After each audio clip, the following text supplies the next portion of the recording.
Oke, sahabat Smart.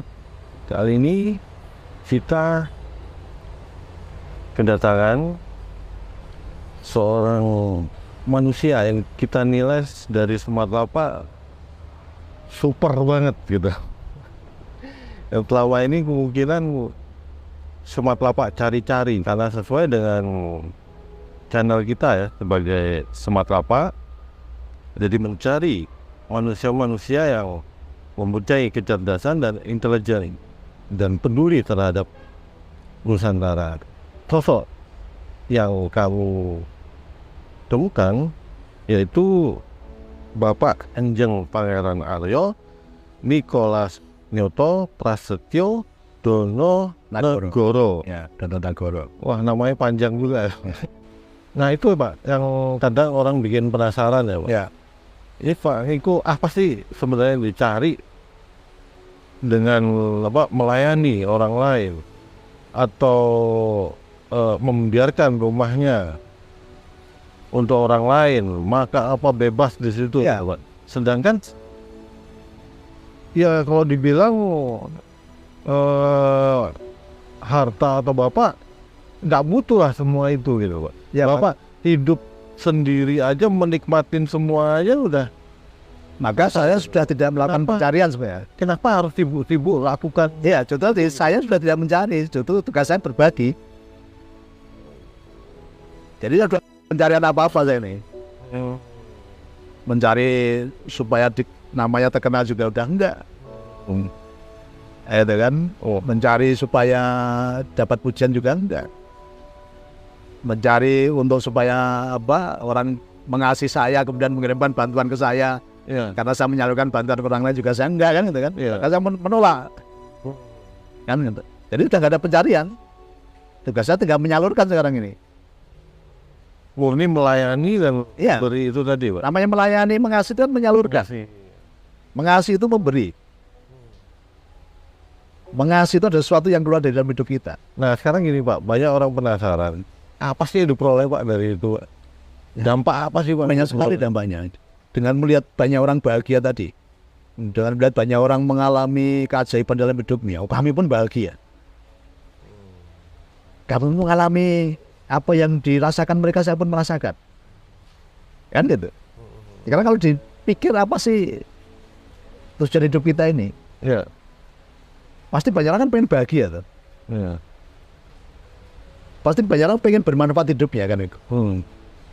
Karena hukumnya silakan sebaik-baik orang adalah orang yang bermanfaat bagi orang lain. Betul. Saya udah nggak berpikir lagi tentang surga atau neraka. Karena pakai itu aja, sebaik-baik orang adalah orang yang bermanfaat bagi orang lain. Jadilah saluran berkat bagi banyak orang kan? Ini ya.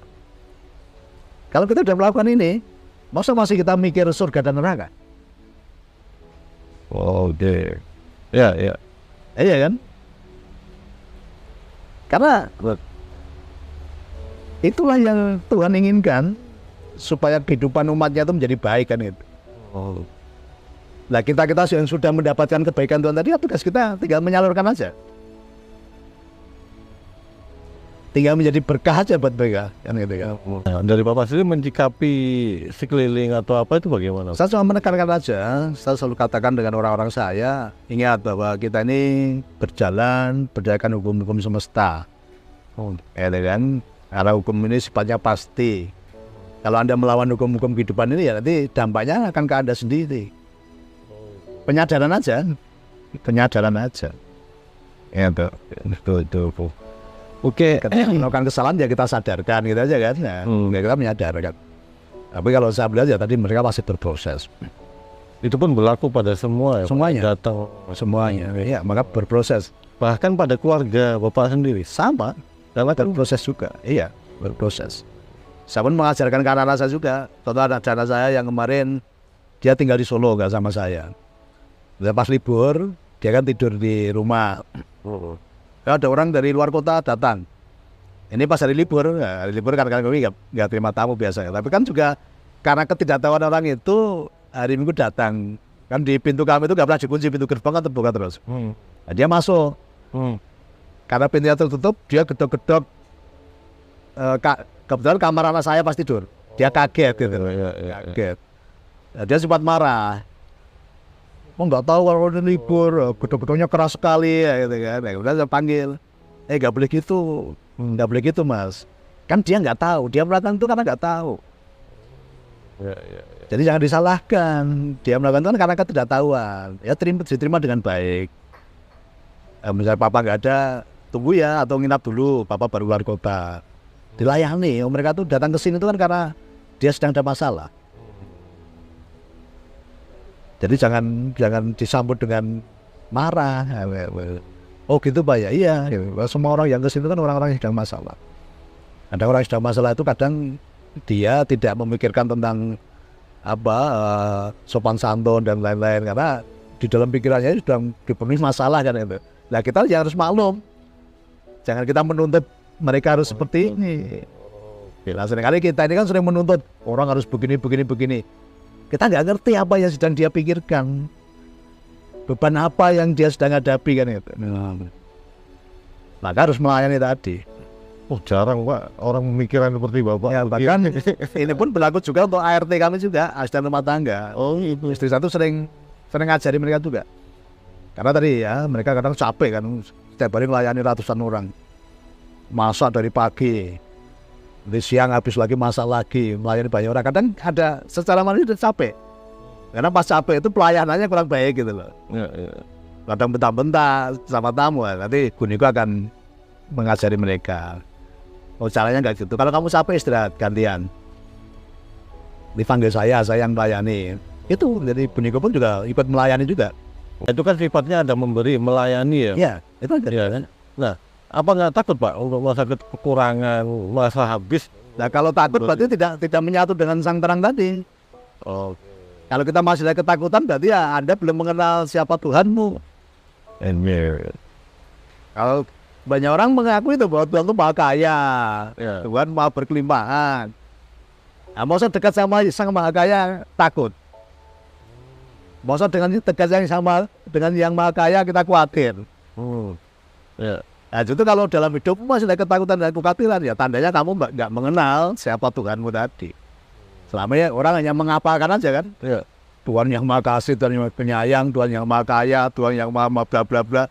Tapi hanya di pengetahuan aja, nggak kenal gitu loh. Ya, ya. Ya, contoh banyak orang dulu kan hanya tahu saya katanya Pak Niko itu begini. Katanya Pak Niko itu baik, tapi katanya karena belum mengenal saya. Ya, ya. Contoh saya sendiri. Iya kan, nah contoh Mas Adi itu kan, nah, katanya lihat dari YouTube kan, katanya. Kan belum mengenal saya. Dampaknya kan tempatnya segala baru tahu kok gitu. Tapi setelah mengenal banyak. Setelah mengenal kan ada dampaknya kan. Nah ini kalau ingin menularkan ke masyarakat banyak juga Ya, untuk bisa mengenal Bapak. ya mengenal itu harus dekat, harus apa istilahnya ya minimal bertemu lah gitu kan, bertemu. Karena kalau mengenal dari luar hanya dari katanya kadang juga beda nanti. Ya makanya kenali, bertemu kan gitu kan. Apa yang diajarkan, kalau itu baik lakukan kan itu. Iya, iya. Ya jelas kami tadi mempraktekkan apa yang sudah kami alami tadi. Karena saya tahu Tuhan yang maha kasih tadi, udah prakteknya apa? Kasih aja.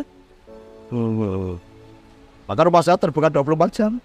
Kan Bapak Niko di grup Nusantara dan itu kan terdapat banyak integrasi ke beberapa perusahaan ya. Ya. Yang kali ini hingga Sekarang ini ada sampai 39 perusahaan ya. dan itu bidangnya macam-macam ya. Ya. Nah, mengelolanya bagaimana, Pak? Masing-masing dikelola oleh orang yang expert di bidangnya. Tadi dari orang yang datang tadi, mereka kan punya keahlian. Ya. Maka saya dampingi ketika secara mindsetnya udah benar, secara pengalaman dan ilmu mereka mumpuni, udah tinggal saya buatkan usaha aja.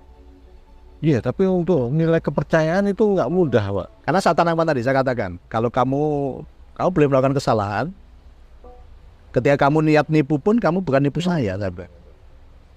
Loh kok bisa apa nih? Iya, kalau kamu menipu Tuhan dan menipu dirimu sendiri. Itu yang saya tekankan. Oh. Kan orang menipu itu bukan menipu orang lain sebenarnya. Iya. Menipu Tuhan dan dirinya sendiri sebenarnya ditipu. Iya. Nah ini makanya saya nggak pernah khawatir. Tapi saya tanamkan nilai-nilai tadi gitu loh.